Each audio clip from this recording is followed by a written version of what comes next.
Meet the Pygmy Marmoset, also known as the finger monkey, a tiny species native to the rainforests of the western Amazon basin in South America. These adorable creatures, weighing just over 100 grams, hold the title of the world's smallest monkey, captivating millions online with their cuteness. Omnivorous in nature, they primarily feed on tree sap gum, along with flower nectar, fruits, grubs, and small insects. Living in groups of 2 to 9 members, including adult males and females, they're remarkably adaptable but face habitat threats.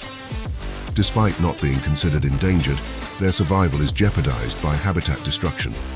While they can adapt to new environments, their complex needs make them unsuitable as pets for most people.